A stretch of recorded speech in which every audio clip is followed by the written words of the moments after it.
guys, we're going to finish up chapter 11 of Bud Not Buddy today, and then we will start chapter 12 next time. So when we left off yesterday, he was in the car with old Lefty Lewis, who originally he thought was a vampire, but now he knows that he's not. He was taking the blood to somebody that needed it for an operation, correct? All right, and he had just fallen asleep. Lefty Lewis had given him his jacket and he covered him up, and Bud was going to sleep. Wow, I must have been real tired. Walking and ducking in and out of bushes between Flint and Owasso was a lot more work than I thought it was. Most of the time since Mama died, if someone even walks close to where I'm sleeping, I'm up in a flash. My eyes fly open and I'm looking right at them. At one of the foster houses where I'd stayed, a woman told me she knew I was going to be a criminal because anyone who sleeps that light has got to have a guilty conscience. Most of the time, the sound of someone else going from sleep breathing to awake breathing in the same room as me is enough to get me up. But this morning I felt like I was at the bottom of a well that someone had filled with tons of thick chocolate pudding. That was a good visual reference, isn't it? Someone was calling my name from way up at the top of the well. She was saying, "Bud, Bud, Bud." Waves from the pudding were slogging me back and forth. Back and forth. "Bud, wake up, Bud." It was a woman's voice, and her hands were trying to shake me awake. Uh-oh, this is number 29 of my rules. Rules and things number 29. When you wake up and don't know for sure where you're at, and there's a bunch of people standing around you, it's best to pretend you're still asleep until you can figure out what's going on and what you should do. I kept my eyes closed, acting like I was out cold. The woman said, "Papa, what on earth are all these lumps and bites on this baby's face?" A man answered, "Well, he was walking all the way from Grand Rapids to Flint. It looks like he provided a pretty paltry meal for every mosquito on the way." The woman said, "Well, this poor child must be dead. I hate getting him up. I wish he could stay with us for a while, at least until he's had his sleep." Then I remembered who I was with because Lefty Lewis said, "Well, I know, but I've got to get back. He can sleep in the car on the way back to Grand Rapids." The woman rolled back the blanket they put over me and said, "Papa, look at his legs. This boy's as skinny as a rail." Shucks, they'd taken off my knickers when they put me in this bed. Oh, now I was going to have to pretend I was asleep even longer. Well, at least until I could figure out a way of not being so embarrassed. Lefty Lewis said, "Yeah, he's puny. Good thing his legs don't touch when he walks, because if those two twigs got to rubbing against one another, he'd have a fire going in no time." The woman said, "That's not funny. He doesn't look like he's been fed right. Now, who's his father again? You said you know him." "Well, everyone in Grand Rapids does. I'm surprised you can't remember him. He's quite a big fish there." See, I told you it was smart to pretend you were asleep some of the time. Now, I was going to learn some things about my father. The woman said, "Well, what kind of man is he that he let this child be so thin? And look at the condition of the boy's clothes. Everything is either too small for him or almost in tatters. Where is this child's mother? Well, there's not much of a woman's touch about him." Lefty Lewis said, "Well, it seems to me that the Mrs. Calloway I knew passed a long time ago. The boy says he's 10, and I'm sure she died quite a while before that, but you know how musicians are. There must be at least a few Mrs. Calloways I don't know anything about." That meant that my dad was married to someone before he married my mom. Lefty Lewis's daughter said, "Well, I think it's a sin. I'm a half a mind to keep this boy for a while to put some fear in his daddy's heart. But he probably wouldn't even miss him. Lefty Lewis said, "Now, you stop being so judgmental. Herman's got a reputation for being no nonsense, but not mean." "Well, does this child have any brothers or sisters?" "Well, I believe he's got a sister, but, well, she'd have to be his half-sister, and she must be full grown by now." The woman pulled the blanket back over my legs and shook me again. I was glad I could stop pretending I was asleep. I was sick and tired of hearing about how skinny I am and what a mixed-up family I come from. She said real soft, "Bud, wake up. Come on, sweetie. I've got a nice breakfast waiting for you." Food. I started blinking and acting like those were the first words I'd heard that morning. I said, like I was kind of confused. The woman smiled real big and said, "Oh, I see that I got your attention, didn't I? Good morning, young man." "Well, good morning, ma'am, and good morning, Mr. Lewis." He said, "Hey, you remembered my name. I'm impressed. Good morning, Walking Willie. We've got to hit the road in a bit. Better hurry up and get some food in your belly." He acted like he was whispering just to me when he said, "The food in this joint ain't the best, but I guarantee after you eat here, you won't be hungry for days. This meal's going to be sitting in your stomach like a rock for a long time." The woman said, "Ignore him, Bud. My father doesn't mean anything. He just can't stop teasing." I said, "I know, ma'am. He told me I've got a head shaped like a peanut." The woman slapped her father on the arm. "Papa, I can't believe you've teased this child already. What is on your mind?" Lefty Lewis rubbed his hand over my head and said, "Look at this noggin.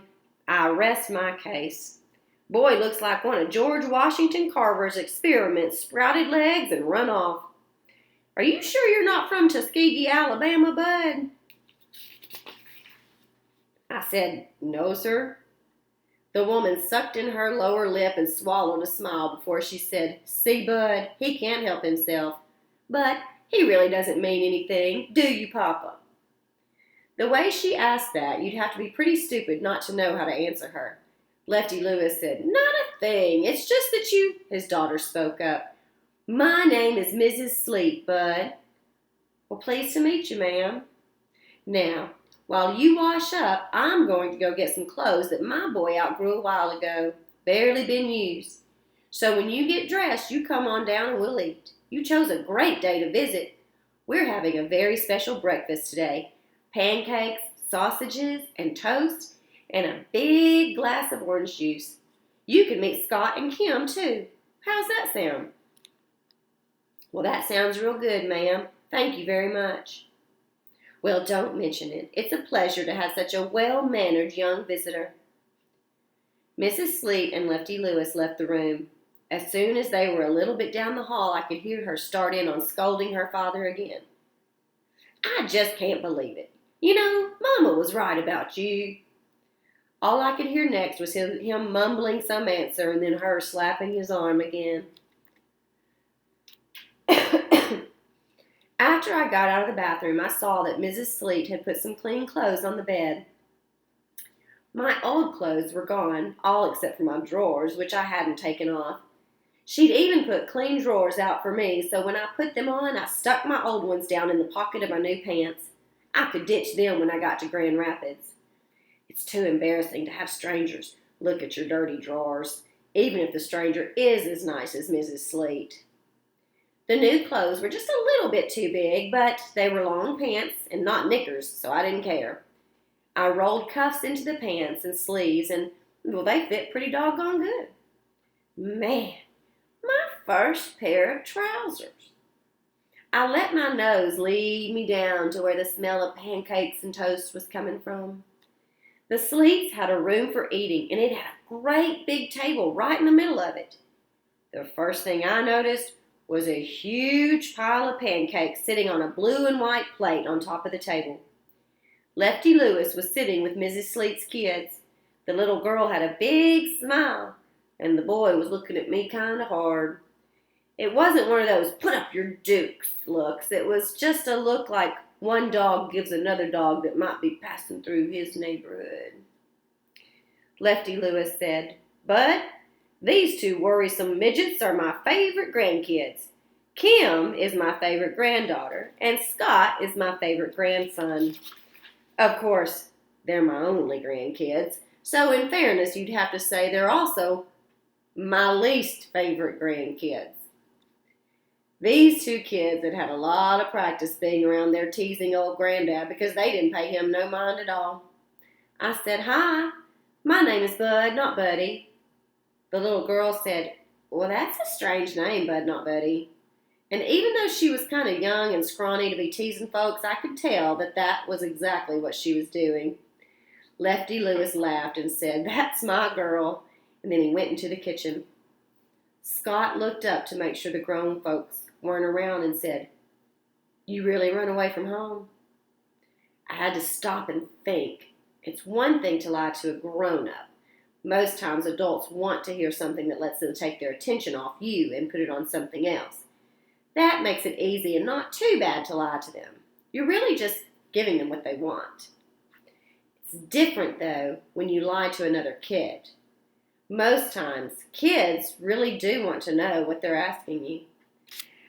I guess I'd been thinking too long because he said, You run all the way from Grand Rapids to Owasso? Well, was it because your daddy used to beat you?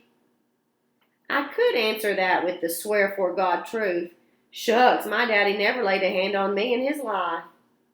Well, then how come you run? Well, I didn't like where I was. And that wasn't a lie. Well, if you're lying about your daddy beating you, you better scram right after breakfast.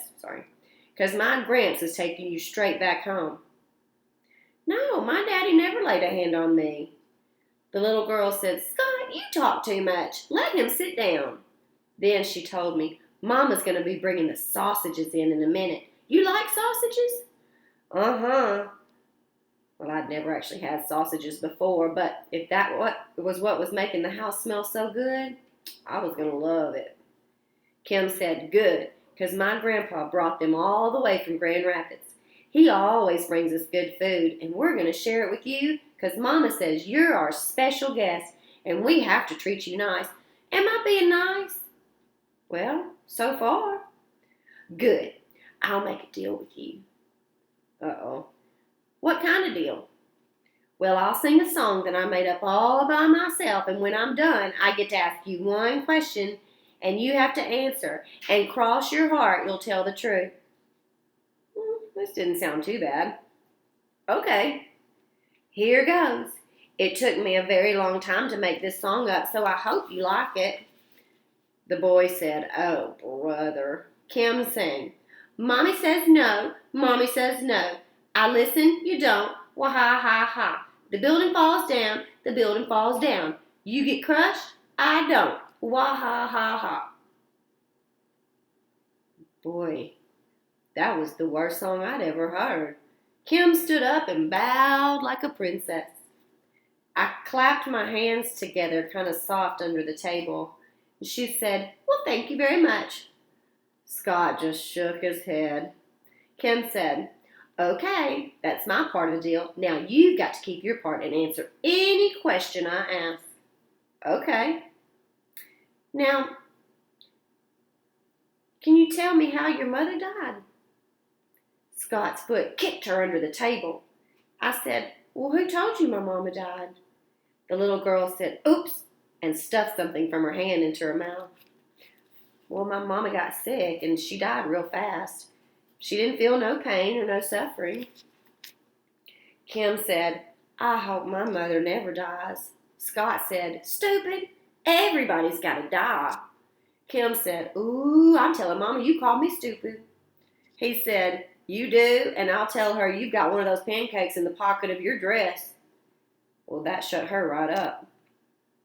I told her, He's right. Everybody's got to die.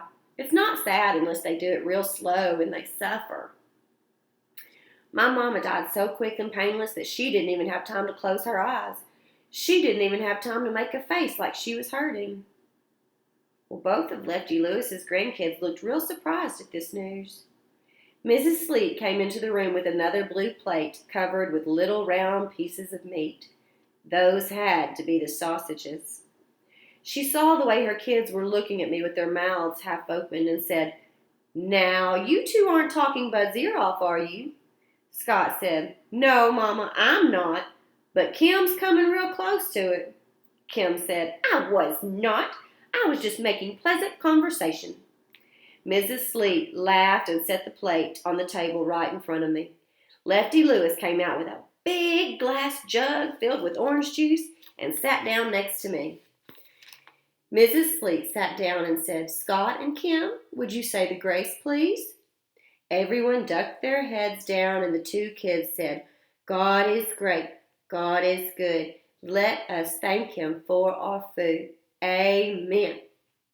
Then people started passing the big blue plates around and stabbing toast and pancakes and sausages with their forks. I watched to see how much everyone took, and I tried to take the same. Then I started to watch how much food the two kids put on their fork every time so I wouldn't look like a pig. Lefty Lewis noticed I was taking a long time and told his daughter, "See what I told you, Nina? Poor Bud Not Buddy is so skinny and his stomach has shrunk down so much that just smelling the food has got the boy full. Oh well, I guess that just means more food for the rest of us." Everyone except for me and Mrs. Sleet yelled a big cheer. Eating with the Sleets and Lefty Lewis was really hard to do. Not because they had bad table manners or nothing, but because they talked through the whole breakfast, and they kept trying to get me to talk too. At the home, after grace was said, we weren't allowed to say boo. Eating and being quiet is a hard habit to break. Every time one of these Sleets would talk to me and look at me like they expected an answer, I'd look around first to make sure no one was watching. At the home, if you got caught talking during mealtime, you'd have to get up and leave your food. If those Sleets had to live under those rules, well, I think they'd all starve to death. They talked after every swallow. They talked after every drink they took. They talked whilst they were wiping off their lips. Shucks, the little girl Kim talked with milk running down her throat. Some of the time her words got gluggled up in what she was swallowing, and they laughed. Man, did they laugh. It was hard to tell whose story they were laughing at. They were doing so much chattering. Lefty Lewis was talking about radio shows, and Scott was talking about going to a baseball game to watch Lefty Lewis pitch, and Kim was talking about a little girl she didn't like, and Mrs. Sleet was talking about some people called red caps. Kim said to her mother, "Mommy, can't you tell Bud Not Buddy doesn't know what a red cap is? You gotta explain it better." Mrs. Sleet said, "Oh, sorry, Bud. Red caps are the men who work at the railroad station loading the trains and taking people's bags to their cars. That's what Mr. Lewis does. My husband is a Pullman porter. He takes care of the people once they're on the trains." Kim said, "Yeah, our dad gets to travel all over the country on trains for free." Scott said, "Well, that's because he's working. It's not for free. He gets paid to do it." Lefty Lewis swallowed a big hunk of sausage and said, "And you know what, Bud? I bet the thing he misses most is Nina's cooking. I can't tell you how proud I am of how far my daughter's cooking has come. This might be hard to believe, but she used to be such a bad cook that her fried chicken was known to have turned a chicken hawk into a vegetarian." Scott and Kim and Mrs. Sleet started busting a gut. "Yep," Lefty Lewis said. "I brought a friend to Flint a couple years ago, and even though I'd warned him, he tried to be polite and ate 4 of her pancakes. Poor soul held his stomach all the way back to Grand Rapids. Said to me, 'Lefty, I don't mean to show any disrespect, but those weren't pancakes your daughter served me.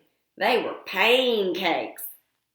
Mrs. Sleet laughed along with everyone else and said, "Well, I'm sure I don't need to hear any more of this," and picked up the empty sausage plate and went into the kitchen.